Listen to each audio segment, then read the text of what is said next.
This is a photograph of me with my mum on the night I was called to the bar at Middle Temple. So that is Middle Temple Hall, and that is me aged out 25. I've only just rediscovered this photo actually, and I've dug it out for this important project. It's very personal, but I want to share it because it does sum up so much of what I think this project should be about. There was my mother, a woman whose life chances and professional opportunities had been so limited by being a woman and by her father and by her circumstances, but who was so encouraging of her daughter. I came to Liberty firstly as a lawyer, and even though it was a culture shock to move from the Home Office to Liberty, my profession hadn't changed and my expertise was just as relevant. The bigger change came 2 years later when I became the director of Liberty, and then I had to learn new professional skills. That was really when I had to learn about advocacy in the media and not just advocacy in the courtroom. That's when I had to learn about fundraising and management and all sorts of things that you don't necessarily naturally learn in a legal career. Human rights have to live not just in the courtroom, they have to live in the living room, in the classroom and the newsroom and parliamentary chamber as well.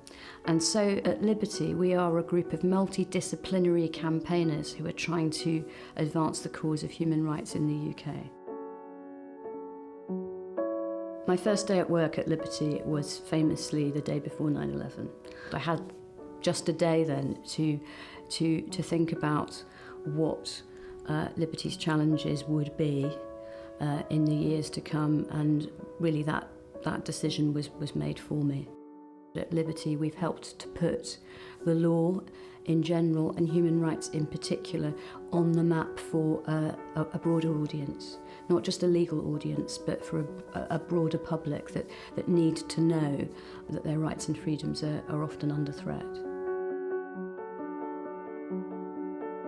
The most dangerous woman in Britain comment was the greatest gift that any newspaper ever gave me. I'm just slightly miffed that the Daily Mail has now given that title to Nicola Sturgeon. I was once on Question Time with Jeff Hoon. We had a debate about torture because his government was complicit in torture, and he called my response emotional. And this divided the audience, I think, on very clear gender lines, because I think a lot of the women realised that this was misogynistic. I've never had a problem with robust debate. When things are personal and unpleasant, and when you're being briefed against behind closed doors, that can feel a bit more intimidating and a bit more sinister. But a bit of fun and a bit of robust debate on the radio, in the newspapers, that's the lifeblood of our democracy, and I enjoy it. I think I was partly shaped by the books and movies that my mother shared with me, but I was also partly shaped by the idea that law could be a vehicle for broader social change. We all suffer injustices as children, but I think if you are a girl, you very early on see that girls and boys are treated differently and not always fairly and equally. And I think if, as I did, you come from a minority background, you can sometimes see racial prejudice and sometimes very graphically. It's now, as I'm a little older, that I've come to see gender injustice as probably the greatest on the planet. And that's not because we're in a competition for victimhood with any particular group, but I just think that objectively, if you look at the planet as a whole, this is like an apartheid that is millennial in its duration and global in its reach. And I think that the Pankhursts would not be so desperately proud of the Chakrabartis in terms of what we've done to forward the struggle that they began. I didn't find pupillage the happiest of experiences. I did see young men being preferred over young women pupils at the bar. I can remember quite overt sexism at times when I was a young barrister, and I can remember quite overt sexism when I was a lawyer in the Home Office. I can remember being admonished by a barrister for looking too confident as I walked into the clerk's room to discuss a brief. How dare I have that kind of confidence? And I was sure that that was because I was a woman. And I can remember a senior colleague in the Home Office asking me what the personal circumstances of a junior colleague were before we negotiated what her pay should be. The underlying question being, does she have a husband to support her, or should she be paid the same as her male counterparts? I think role models are important.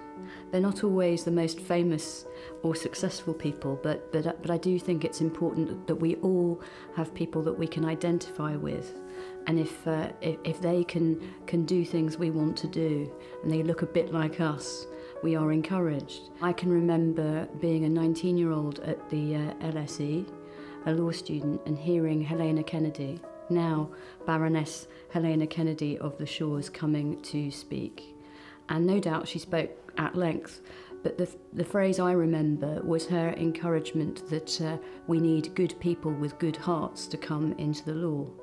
And that was such a simple and heartfelt phrase, but I never forgot it. When I was in the Home Office, I was so inspired and encouraged and mentored by Juliet Weldon, who was the Home Office legal advisor, and she went on to be the first Treasury solicitor as a woman, and she went on to be legal advisor to the Bank of England. Again, a woman's woman. I can remember being so inspired by reading about Gareth Peirce, the famous, legendary, depicted in films. And now my role models include younger women, including the women who work at Liberty, many from a legal background, who work in policy, who work in litigation. Emma Norton has done as much as most lawyers in this country in recent years to use the Human Rights Act on behalf of vulnerable women. So the great thing about role models is they can be famous strangers, or they can be colleagues or family members closer to home. I think it's wrong to ignore the importance of that kind of identification and encouragement.